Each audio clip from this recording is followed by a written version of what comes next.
I'm Nathan Judah. I'm here with Wolves reporter Mr. Tim Spiers. Tim, we've just heard from Nuno ahead of the big game tomorrow night. Look, the focus is always on the next game, but he knows this is a bit special, doesn't he?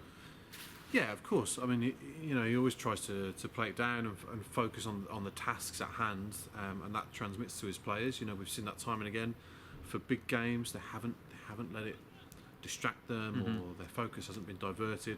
And that approach is needed now more than ever. And Nuno, while obviously unable to hide the fact that it's a big game, said he hasn't seen a difference in his plays this week. And for them, it's all about doing a job. They can't get carried away and get really, really excited. Obviously, you want them to feed off that adrenaline during the game. Yeah. But they can't lose focus of their tasks at hand. So he'll have them ready. And I guess, like you say, you don't want the emotion to take over. A bit like that first game of the season against Everton when it was almost too much, wasn't it? Yeah. And it'd be hard to just step back a little bit and just work on a one-off game. Yeah.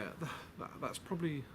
Yeah, that was a funny one, that Everton game. Yeah, I didn't really see them losing focus for that. But yeah, I think the razzmatazz before kick-off, and they sort of let it get to them a bit. I don't think they will tomorrow, because we're all aware of how big a game it is, and they've had lots of big games this season.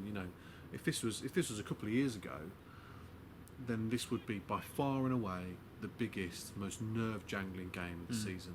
However, because Wolves have done so well, they've had some very big games this season, big occasions. So whereas kind of in the past, you'd be like, and then wow, big game. This season it's more. It's obviously it's the biggest game of the season, but not a chasm bigger. You know what I'm trying to say? I know what you're trying to say. Yeah. So the fact, so it won't be like it's not the only game that matters this season. Is what I'm trying to say. So hopefully the players are used to this kind of big game mentality. Well, they are. We've seen that. Yeah, and they've had some massive games, but at the same time, they're not being written off by the press. In fact, plenty of people are tipping Wolves to cause an upset or a slight upset. The bookies have only got it 2-1 for Wolves. Well, a lot of the focus has been on, from a Wolves point of view, is like this is the draw they didn't want. It's the draw Man United didn't want either. By the way, apart from Man City, this is the next hardest game for them as well, and especially away from home. They won't be thinking it's an easy one tomorrow, and that's where the difference is between a lot of the big FA Cup games that Wolves have had in the past. They've had Man United at home in the cup before, they've had Arsenal at home in the cup before, and it's always been a huge underdog David Goliath clash. That's very different now. It's always kind of been, if the big team scores first, game over. But not the case now. No. If United score first, obviously it makes it more difficult, but it's by no means game over tomorrow. So. But it'd be great to get Wolves bouncing early, wouldn't it? Yeah, totally. Well, that's the thing. You need. I said before, if this was a semi-final at Wembley, I wouldn't fancy Wolves as much. But because it's at Molineux, they've got to use the atmosphere to their advantage and feed off that crowd. The atmosphere is going to be feral at 8 o'clock. It really is. 8 hours of drinking will make anyone shout. No one's remembering the game. They're not remembering the game afterwards. But even the ones that aren't in the pubs, they'll be getting there early. It's a huge game for everybody. Wolves have got to try and use that to their advantage if they can. Yes, an early goal, while not a disaster, would be far from ideal because it would kind of pop that bubble a little bit. But Wolves have started games better recently. Very complimentary about Ole Gunnar Solskjaer and what he's done at Manchester United. But at the same time, alluding to the fact that they've got quality regardless of the fact they had quality before when they went to Manchester United under Mourinho. They're still the same players. They're still the same squad. They know exactly how good these players are. Yeah, totally. And even with their injury crisis, they had 10 players out at PSG and went and won their 3-1 with 3 kids coming off the bench. So whoever they play, they've got for me they've got their standout players, Pogba, Lukaku and Rashford, and then the rest they've got a lot of very, very good players who kind of rotate a little bit. Mata, Herrera, and all the others. But you know what I mean. But they're the 3 standouts. We hope for Wolves' point of view, Lukaku is not fit tomorrow. He's a doubt with a foot injury. We don't wish him a bad injury, but maybe just so Saturday comes and goes.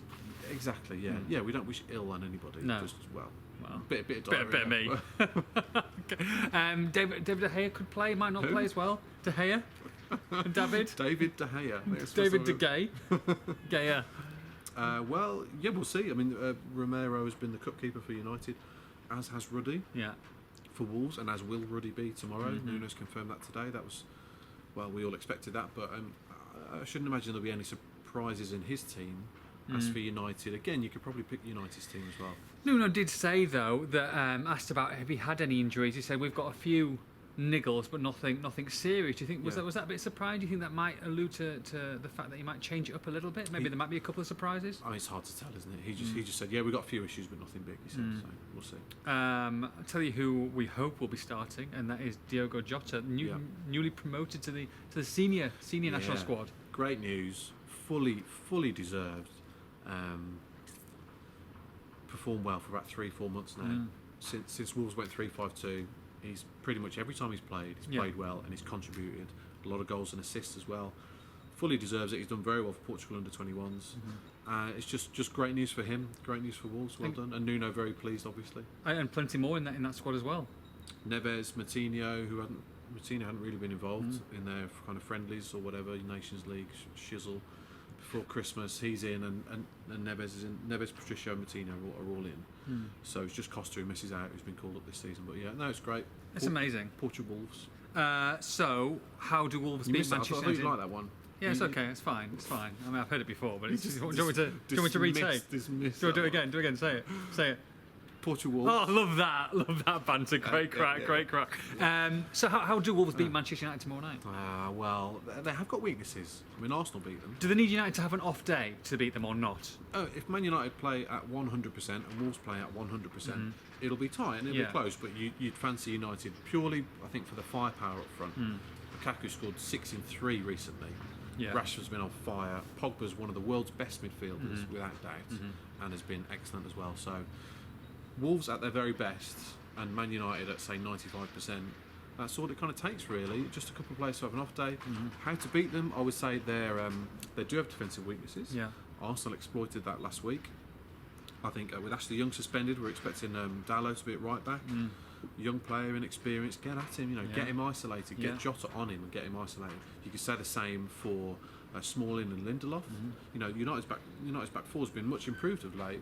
However, these players, we know that they're susceptible to the odd mistake. It's just a matter of prizing United apart and isolating them, particularly on the counter-attack. We know Wolves will probably sit deep tomorrow, soak it up and look to exploit them on the counter-attack. And there are definitely weaknesses to exploit there, definitely. And yet, Saturday night, BBC One, penalties, extra time, VAR. I mean, there's lots going on, isn't there? VAR. Roger East, the fourth official. Oh, God. Yeah, Again. VAR. I mean, Wolves have had VAR twice this season. Fans probably won't even have noticed because the Liverpool and Shrewsbury home game, nothing really happened. But we hope. I mean, God, that'd be the worst That would be possible dreadful, thing yeah. for any kind of controversy for either team tomorrow. But yeah, as you say, extra time penalties got to be one on the day.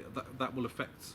Does that help either team? I'm not sure really. It would definitely change. It definitely changes their approach. You're not really playing for a draw, are you? In the But the cup, so- benches could come into effect later on in the game, and you look at United and the players that they're missing, and you feel that maybe Wolves might have the upper hand on the bench. It's a decent shout. Wolves have got probably more match winners on the bench. I would say. Costa, Cavallero, Traore, you got match winners there. United with not as many kind of attacking options on the bench. We'll see if Mata's involved tomorrow. But yeah, Traore's been explosive. Old Trafford, he was excellent. Costa was very good at Old Trafford. And we know what Cavallero can do. He scored the winner in the last round. So, we're presuming these guys aren't in the team. If they do come on, it's not all about the starting 11. No. Nuno makes a lot of changes around the 60, 70 minute mark. If it goes to extra time, you're looking at 50 minutes there for someone like Cavallero, Traore. So they'll be very important. So do you think that might change the tactics, that maybe they won't go straight at them? What, early? Well, potentially. I mean, you're not playing for a draw. It's a one-off cup game. If it was a league game, you could maybe see going a bit more defensive in midfield. Maybe Sace will be brought in. But, you've got to win this game. So Neves, Moutinho, get them on the ball. You've got to open up that United defence. But this could be 60, 70 minutes. This could be winning the 115th minute, is what I'm saying. So, we saw a situation against Chelsea where there wasn't the most enthralling 45 minutes, but the plan worked perfectly. So close. Yeah, true. Although they're a little bit more defensive at Chelsea than I expected them to be. I don't think that was necessarily by design. I think they really struggled to get the ball upfield. I don't think we'll see them as defensive tomorrow. You've got to remember that atmosphere and that big game environment. Yeah. The adrenaline will kick in, and when when you've got that vociferous crowd cheering you on, Wolves can't help but attack tomorrow at some point. Yeah. So I think we'll see two. I think we'll see two pretty evenly matched teams tomorrow. I don't think there'll be a huge amount in it, to be honest, which is a tantalising prospect. It really is. Nuno, big fan of Sarri's comments post-match as well when he was asked. Yeah, didn't want to talk about that. No. Although Ryan Bennett did this week. Nice little interview with Ryan Bennett. Plug. And Diogo Jota. Oh, legend. You got to read that. New guys. favourite player? It's just. Who is your favourite player? Who's your current favourite player at Wolves? People want to know. I don't know. I don't really have one. Diogo Jota, really fantastic interview in this very room. Wow, it happened, by the way, earlier this week. Really opened up. Talks about things like Football Manager. Wow, I love a bit of Football Manager. Scoring a penalty in the last minute in the Champions League final. On Football Manager? As a 35-year-old himself. Oh, right, okay. And all this kind of stuff. His uncle said don't join Wolves, basically, and he did. And he's going to be there tomorrow. Oh, great. Lots of nice stuff. Little plug there, sorry people, but yeah, have a read. Well, talking about plugs, I mean, talk about the podcast. What kind of plugs? Live podcast. Variety, which you will need on Tuesday night, March the 19th, because we'll be doing a live podcast. Please get your tickets in. There's about 40 left, so make sure you get involved on that. Right, give me the team. Give me the team. Give me Tim Spiers' / Nuno's predicted team for Wolverhampton Wanderers against Manchester United. 7:55 kickoff, BBC One. Well, it's not that exciting. It kind of picks itself. It's Ruddy in goal. I mean, Sace Bennett situation. Yes. Well, yeah. Don't swear on my camera. Nuno was a bit coy today, and kind of said you'll wait and see if it's going to be Bennett or Sace. Mm-hmm. However, Sace almost man of the match in both of Wolves' last two games. Yeah. Exceptional against Cardiff and against Chelsea. How can you drop him? However, Bennett's been exceptional for most of the season. On the basis of one really, really, really good game at centre half, can Sace dislodge him? That's a harsh call. He's done it before. Whoever misses out is going to be incredibly unfortunate. I think he'll be punching walls, Tim. I think I'll go with Bennett, just because Bennett, Cody Bolly, it's been your back three for a long time. It's tried and tested. Yeah. They all know each other's games inside out. However, Sace, if he doesn't play, he'll be incredibly unlucky.